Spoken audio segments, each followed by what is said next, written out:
Lucas 13, a partir do versículo 10. Certo sábado, Jesus estava ensinando numa das sinagogas e ali estava uma mulher que tinha um espírito que a mantinha doente havia 18 anos. Ela andava encurvada e de forma alguma podia endireitar-se. Ao vê-la, Jesus chamou-a à frente e lhe disse: mulher, você está livre da sua doença. Então lhe impôs as mãos, imediatamente ela se endireitou e passou a louvar a Deus. Indignado porque Jesus havia curado no sábado, o dirigente da sinagoga disse ao povo: há 6 dias em que se deve trabalhar, venham para ser curados nesses dias e não no sábado. O Senhor lhe respondeu: hipócritas, cada um de vocês não desamarra no sábado o seu boi ou jumento do estábulo e o leva dali para dar-lhe água? Então, esta mulher, uma filha de Abraão, a quem Satanás mantinha presa por 18 longos anos, não deveria no dia de sábado ser libertada daquilo que aprendia? Tendo dito isto, todos os seus oponentes ficaram envergonhados, mas o povo se alegrava com todas as maravilhas que ele estava fazendo. Queridos, já disse uma vez que o Evangelho de Lucas, para mim, é o Evangelho mais, digamos assim, sensível em relação aos dramas humanos. O Evangelho de Lucas, pelo menos na minha visão, na minha percepção, é aquele Evangelho em que Lucas consegue perceber a dor que as pessoas estavam sentindo. Não que Marcos, ou que Mateus, ou que João não tenham feito isso, mas Lucas, por ser médico, Lucas tem uma sensibilidade fora do comum de Mateus, fora de Marcos e fora de João. A gente pega o Evangelho de João e no final do Evangelho de João a gente vai ver que João escreve o seu Evangelho para que as pessoas, para que os seus leitores pudessem ler alguns sinais que ele separou, no caso 7 sinais, e pudessem crer que Jesus é o Filho de Deus. Jesus fez mais sinais do que os que João relatou? Sim. Jesus não fez apenas 7 milagres, fez muito mais, só que João escolheu 7. Marcos é o primeiro cara, o primeiro evangelista a escrever o seu evangelho, e aí Lucas e Mateus, olhando o texto de Marcos, começam a escrever o seu evangelho, a sua visão sobre os milagres de Jesus. Só que Lucas, em alguns momentos, é muito singular. Lucas, em alguns momentos, é muito mais detalhista e muito mais sensível ao drama humano do que Mateus e do que Marcos. Lucas consegue perceber que os milagres de Jesus não foram apenas milagres, alguma coisa miraculosa, sobrenatural que Jesus fez. Pelo contrário, Lucas consegue perceber que por trás de cada milagre de Jesus, por trás de cada ação de Jesus, havia uma alma humana completamente perdida e desesperada. Se você olhar os milagres de Marcos, Marcos é muito prático, Marcos é muito pai bola. Jesus foi levado para o deserto e ali foi tentado 40 dias, 40 noites, e depois ele resistiu ao diabo, e aí vieram os anjos e o serviram. Acabou, não há diálogo, não há envolvimento com a história. Lucas não. Lucas consegue perceber detalhes que talvez Mateus, Marcos e João não quiseram escrever, ou acharam que não eram tão importantes assim. Lucas é sensível. E há momentos da nossa história que a gente precisa estar sendo olhado por olhos sensíveis. Há momentos da nossa história de vida que a gente às vezes está tão só no meio da multidão que se ninguém olhar por nós a gente se perde. Há momentos da nossa vida que se a gente não tiver um olhar que nos chama, que nos convida, que toca na ferida, a gente adoece. Esse texto, esse milagre de Jesus é de alguém assim. Alguém que durante 18 anos ia à sinagoga, alguém que durante 18 anos estava submetido a uma ação demoníaca, a uma ação de Satanás. É importante a gente dizer que essa mulher não estava possessa. Spurgeon, quando analisa esse texto, ele diz que não há possessão. Essa mulher estava sendo oprimida. Essa mulher, de alguma forma, somatizou na coluna dela, ao ponto dela andar encurvada durante 18 anos. Lucas, por alguma razão, não quis mencionar o porquê disso. Mas Lucas vai dizer o seguinte, que durante 18 anos, essa mulher estava vivendo uma opressão de Satanás, e por causa disso ela andava encurvada. Para essa mulher não havia nenhuma perspectiva de vida, senão olhar para o chão e não ser conhecida e nem reconhecida no meio da multidão. Sexta-feira, aconteceu algo curioso comigo e com a Aline.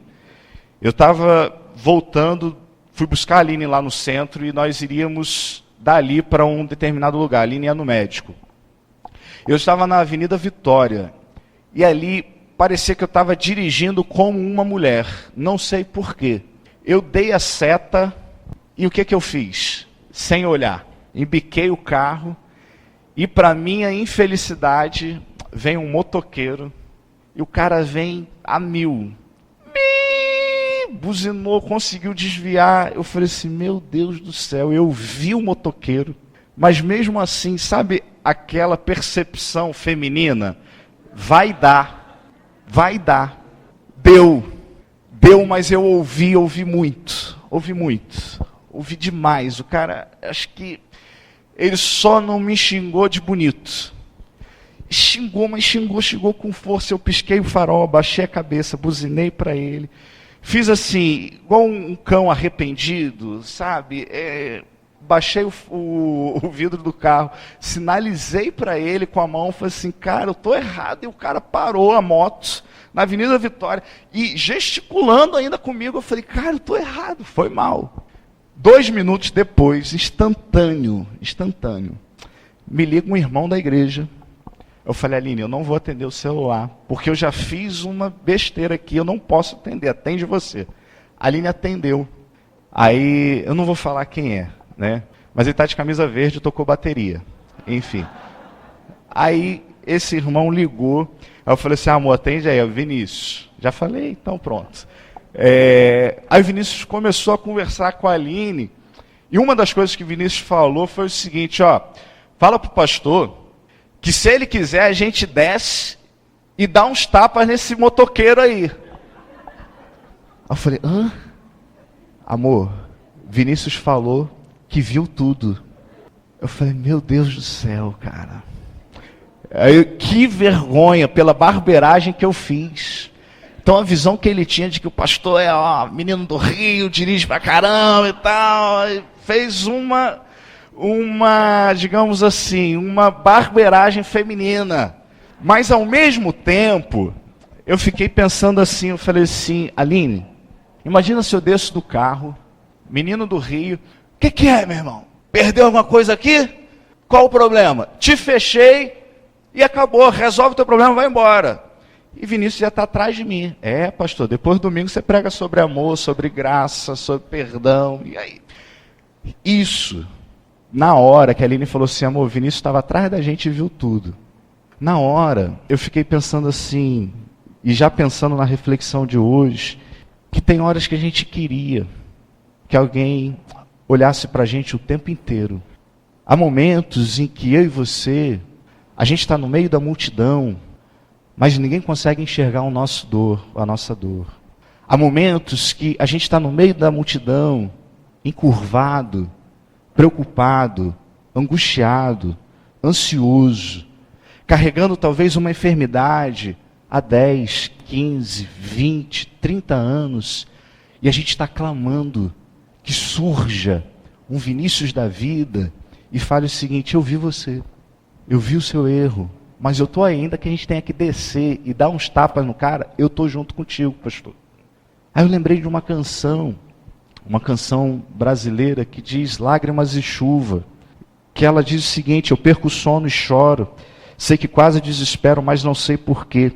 A noite é muito longa, eu sou capaz de certas coisas que eu não quis fazer. Será que alguma coisa nisso tudo faz sentido? A vida é sempre um risco, eu tenho medo do perigo. Lágrimas e chuva molham o vidro da janela, mas ninguém me vê. O mundo é muito injusto, eu dou plantão dos meus problemas que eu quero esquecer. Será que existe alguém ou algum motivo importante que justifique a vida, ou pelo menos esse instante? Eu vou contando as horas e fico ouvindo passos. Quem sabe o fim da história de 1001 noites de suspense no meu quarto. Há momentos que a gente canta essa canção. Há momentos em que a gente está tão só, está tão desesperado, que a gente clama para que alguém olhe por nós. Que a gente pede que alguém venha ao nosso encontro e traga pelo menos uma palavra para a gente. Há momentos na nossa história de vida que a gente está tão encurvado, que o nosso corpo está tão somatizado por causa da dor e dos problemas, que a gente anseia por uma ligação, que a gente anseia de repente por um alô, por um recado no Facebook, por uma curtida do comentário que a gente fez ou da frase que a gente postou. Há momentos que nós estamos tão solitários, tão indefesos, tão inseguros, seja por causa dos nossos erros ou não. Mas há momentos que a gente está gritando, clamando e ninguém nos vê. Esse texto trata disso. De uma pessoa que durante 18 anos ia à sinagoga todos os dias, esperando que alguém fizesse algo por ela. O que chama atenção nesse texto é que, diferentemente de outros milagres de Jesus e de outras libertações de Jesus, essa mulher não era uma pecadora. A gente vai ler em outros milagres de Jesus, Jesus dizendo o seguinte: olha, mulher ou homem ou fulano de tal, os teus pecados foram o quê? Perdoados. Vai, porque a tua fé te salvou ou não, peques mais. Essa mulher não. Essa mulher tem um encontro com Jesus, Jesus a chama, Jesus a convida, e Jesus simplesmente cura essa mulher e liberta essa mulher da opressão que ela estava vivendo. Só isso. Essa mulher, segundo Jesus ainda fala o seguinte: olha, essa mulher também é filha de Abraão, ou seja, havia na vida dessa mulher fé. Porque todos os dias essa mulher ia à sinagoga. Todos os dias essa mulher esperava que algum líder judeu, que algum chefe da sinagoga, que algum sacerdote se manifestasse a ela, apresentasse a ela o porquê do seu sofrimento e tentasse resolver a sua opressão. Só que ninguém nunca fez isso. Ninguém nunca tocou na alma dessa mulher. Ninguém nunca percebeu que essa mulher, além da enfermidade física que ela tinha, ela era oprimida por Satanás. Até que Jesus vai à sinagoga, percebe essa mulher chegando à sinagoga, andando encurvada, segundo o texto diz pra gente, e Jesus chama essa mulher, e Jesus liberta essa mulher. Por isso, esse texto, e só há esse texto em Lucas. Por isso que eu acho que Lucas é extremamente sensível em perceber que essas manifestações de Jesus não foram à toa. E que por trás de cada ação, de cada milagre de Jesus, há uma alma aflita, há um coração desesperado. E os caras, os judeus, o líder da sinagoga, o chefe da sinagoga, vira para o povo, vira para essa mulher e fala assim: olha só, vocês não sabem que vocês devem vir aqui de segunda ou de domingo a sexta, porque o sábado não é o dia de receber a cura. Olha a insensibilidade do cara que deveria produzir vida. Vocês não devem vir aqui no sábado. Vocês não serão curados no sábado. Vocês vão ser curados de repente no domingo, na segunda, na terça, ou até na sexta, mas no sábado não. No sábado não é dia de curar ninguém. No sábado é dia da gente desatar ou desamarrar os nossos bois. Aí por isso Jesus fala: vocês, líderes judeus, que fazem parte dessa sinagoga, vocês não desamarram os bois de vocês no sábado? Só para você ter uma ideia, eu separei aqui, eu não vou ler isso. Eu tenho 39 ações que os judeus não podiam fazer no sábado. Eles não podiam arar, não podiam semear, não podiam colher, 39 coisas. Eles não podiam fazer absolutamente nada. Só que quando envolvia algo pessoal, aí eles podiam. Se o seu boi, se a sua ovelha, de repente caísse em algum buraco, eles podiam. Se ele quisesse colocar o seu boi para ir pastar, se alimentar, aí eles podiam. Mas libertaram uma mulher que há 18 anos estava enferma. Ah, isso daí não é comigo. Vem amanhã. Volta no domingo. Volta na segunda. Jesus olha, chama e liberta essa mulher. Esse capítulo de Lucas, para alguns teólogos e para mim também, é um capítulo em que Jesus vai sinalizar para o povo de Israel, para os judeus, o que ele sempre quis fazer e o que o povo nunca quis, ou que o povo nunca aceitou. Se você olhar lá no versículo 34, ou melhor, desse mesmo capítulo, vai lá, Lucas 13, versículo 34, isso mesmo. Jerusalém, Jerusalém, você que mata os profetas e apedreja os que lhes são enviados. Quantas vezes eu quis reunir os seus filhos, como a galinha reúne os seus pintinhos debaixo das suas asas, mas vocês não quiseram. O que Jesus vai falar nesse texto de Lucas 13, 34, é o que acontece aqui. Vocês estão vivendo uma religiosidade extremamente fria, indiferente às pessoas. As pessoas estão entrando na sinagoga, clamando por um socorro, lágrimas nos seus olhos, esperando que alguém se manifeste. E vocês não estão nem aí. Eu quis ajuntar vocês, eu quis tratar de vocês, eu olhei por vocês, eu tentei ministrar ao coração de vocês, mas vocês não quiseram. Sabe, eu acho que esse milagre, muito mais do que a libertação dessa opressão de Satanás, é um milagre para a gente perceber por que Jesus é chamado de Emanuel, o Deus conosco. Porque ele consegue perceber coisas que não foram percebidas por outros. É o povo trazendo várias ofertas no gasofilácio, e ele percebe uma senhorinha vindo lá de trás com 2 moedinhas, viúva, dependia daquela moeda ou daquelas moedas, e ele percebe essa viuvinha trazendo 2 moedinhas e colocando na caixinha, como a gente canta, ou como as crianças cantam. É um evangelho em que Jesus percebe um homem que há 38 anos estava esperando pelo mover das águas, mas ninguém se prontificou a descer com ele primeiro no tanque de Betesda.